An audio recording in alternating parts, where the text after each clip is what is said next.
Hello everyone, welcome to quick revision series of strength of materials. In this video, I will be discussing about torsion in shaft.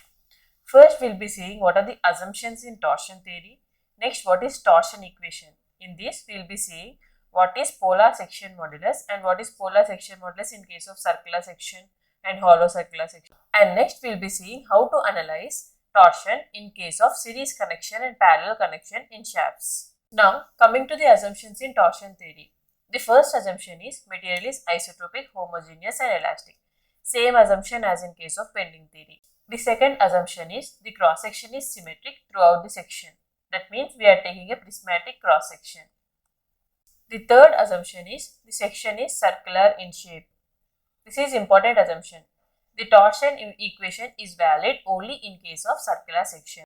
The last assumption is the plane section before twisting remains plane after twisting, which means that if we take a circular section, it remains straight and it doesn't deform after twisting or it doesn't warp after twisting.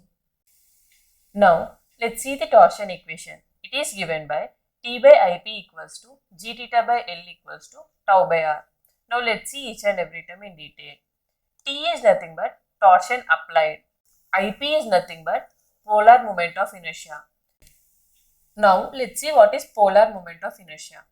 Here in this case, if we observe the cross section, the x-axis and y-axis are along the cross section and z-axis is perpendicular to the cross section. Polar moment of inertia is nothing but moment of inertia about the axis which is perpendicular to the cross section. That is, here in this case, polar moment of inertia is taken about z-axis, that is Iz. By perpendicular axis theorem, Iz is nothing but Iy plus Ix.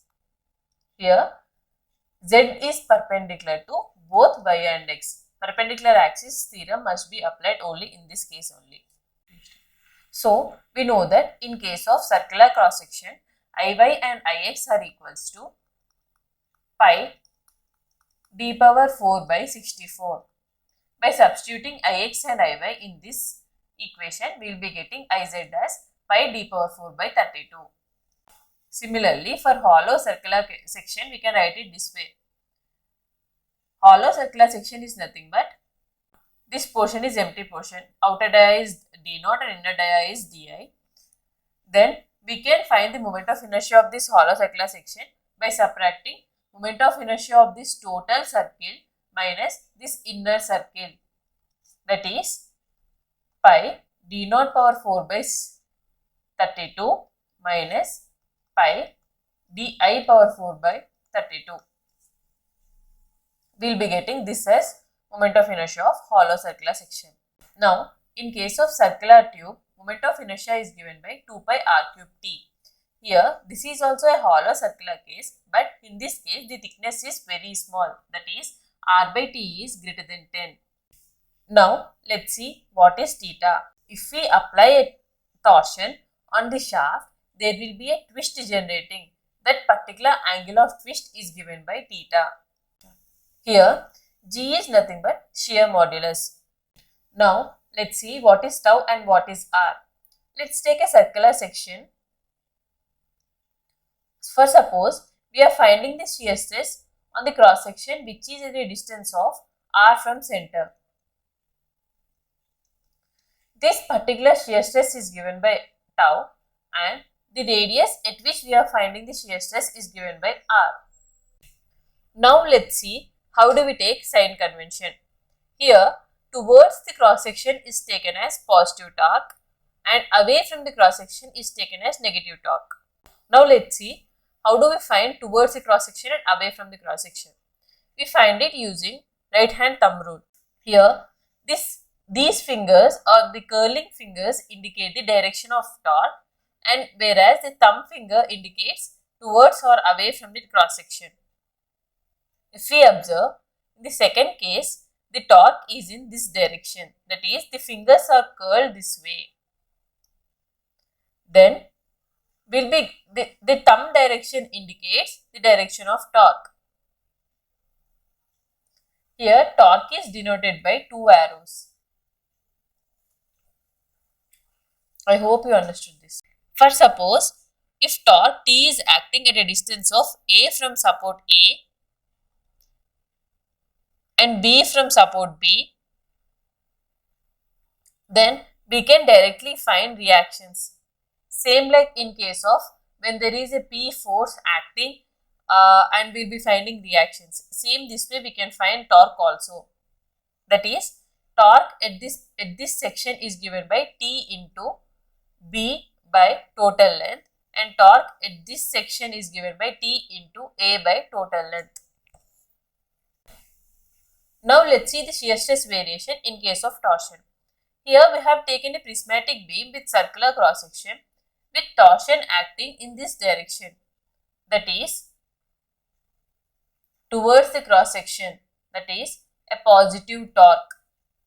Here the shear stress due to this torque at D will be in this direction, in upward direction, that is in the direction of torque. For suppose the shear stress at B will be in this direction.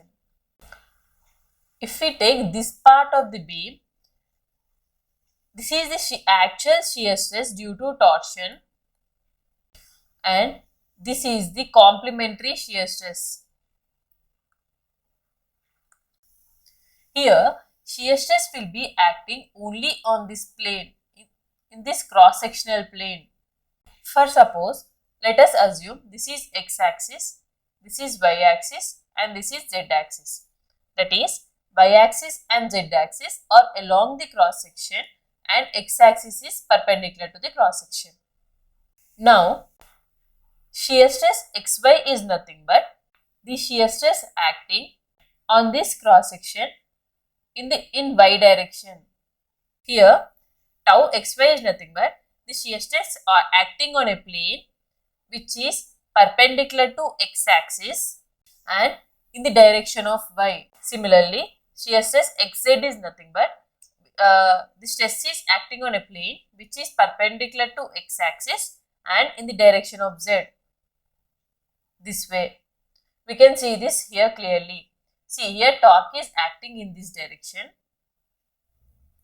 This shear stress xy, this is xz. Here we are assuming this is y direction and this is z direction. Same cross section is taken this way. Here this plane is perpendicular to x-axis. That means the shear stress will be tau x either y or z. Here this is along the z direction. So this shear stress will be tau xz. This is along the y direction. So this shear stress will be tau xy. Okay. Here x indicates the axis which is perpendicular to the cross section and y indicates the direction in which the shear stress acting. For suppose if someone asks you what is tau yz due to torque T. Here we should not find T by using torque equation and all. Here in this case, this is x-axis and this is y and z-axis.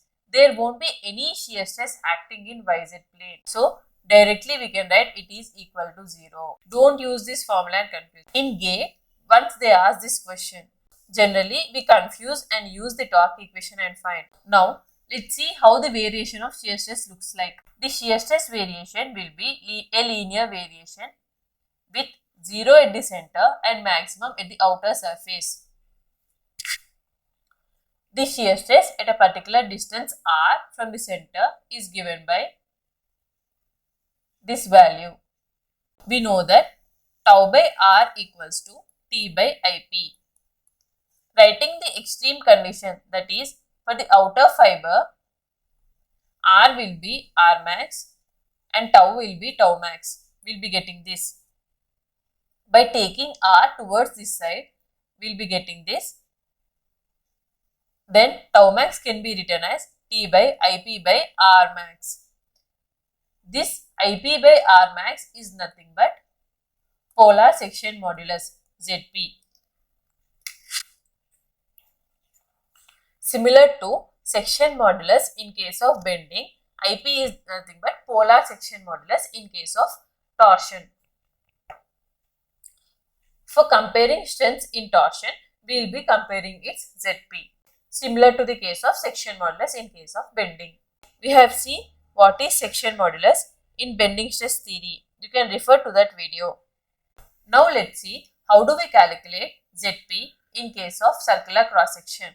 We have seen that in case of circular cross section, polar moment of inertia is given by pi d power 4 by 32.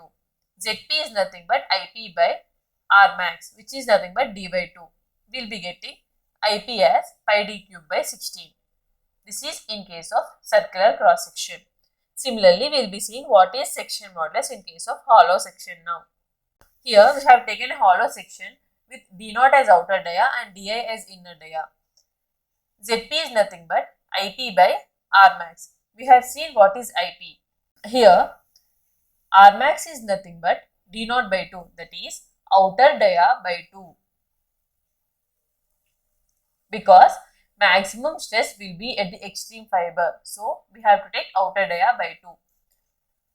By assuming Di by D0 is equals to K, by taking D0 outside, we will be getting ZP as pi D0 cube by 16 into 1 minus K power 4. That means if we have a solid circular section and a hollow circular section with same dia D0, then ZP of circular section will be more than the ZP of hollow circular section, because ZP of solid circular section is pi D0 cube by 16, whereas hollow section is pi D0 cube by 16 into 1 minus K power 4. Here K is nothing but Di by D0, which is less than 1. That means K power 4 is less than 1. 1 minus K power 4 is also less than 1. So this will be less than this value. Now let's see what is tau max. Here we found what is ZP. Substituting T by ZP, we will be getting tau max. In case of solid circular section, we will be getting tau max as 16T by pi d cube, whereas in case of hollow, we will be getting as 16T by pi d cube into 1 minus K power 4. We have to remember these formulas. Here, from torsion equation, we can write this. T by IP is nothing but G theta by L. By taking L and G towards this side, we can find theta equals to TL by GIP. This relation is most important one. By taking this L down, we will be getting T by GIP by L. Now let's see what is this GIP by L. This is nothing but stiffness. Here, because this stiffness is due to torsion action, this is called torsional stiffness. Okay. Don't confuse. GIP is known as torsional rigidity. GIP by L is known as torsional stiffness. You have to remember this. In questions, they will be asking what is the ratio of torsional rigidity or what is the ratio of torsional stiffness giving two conditions. Similar to torsional stiffness, EI by L is nothing but flexural stiffness and EI is nothing but flexural rigidity. See, if we compare bending and torsion and remember, it will be easy. Generally, they will be asking by using this equation also. They will be giving the torsion acting and they will be giving the stiffness of that beam and they will be asking what is theta. Here, in case of parallel connection, if it is not a prismatic beam, that is here if we observe the cross section is varying. The cross section of 1 is different from cross section of 2. Then how to find T1 and T2? Here in this case, if we observe theta AC, that is theta C minus theta A. Here there is a fixed support at A and C. That means there won't be any twist at A and C. So theta C is 0 and theta A is 0. That means this is equals to 0. We can write theta AC as theta AB plus theta BC. We found that theta AC is 0. That means this is equals to 0. That means here in this case, angle of twist is not changing for section 1 and section 2. And for the section AB, the torque is T1 and for section BC, the torque is T2. And sum of torques is nothing but the total torque acting on this beam. So here, the deformation is not changing and the torque is dividing into two parts. So this particular connection is nothing but a parallel connection.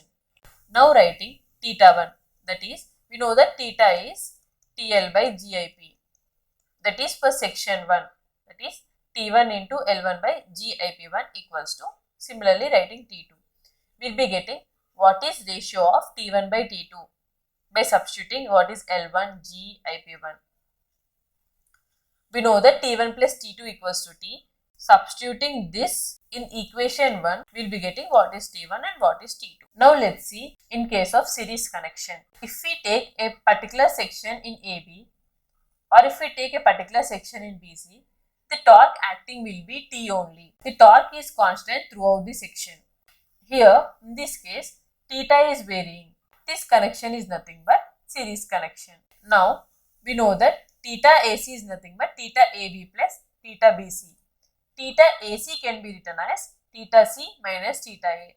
Here, at support A, there is a fixed support. That means there won't be any twist at support A. So, theta A can be taken as 0. That means theta C is nothing but theta AB plus theta BC. In this question, generally they will be asking what is the twist at C. Then we will be calculating twist in section AB and twist in section BC. By adding, we will be getting what is total twist at C. With this, I will end this video. These are some concepts in torsion which are asked in exams. I will be explaining what are the problems asked in torsion exam in other video. If you find my video useful, please share it with your friends. And if you like my content and find it interesting, please don't forget to subscribe to my channel. Thanks for watching.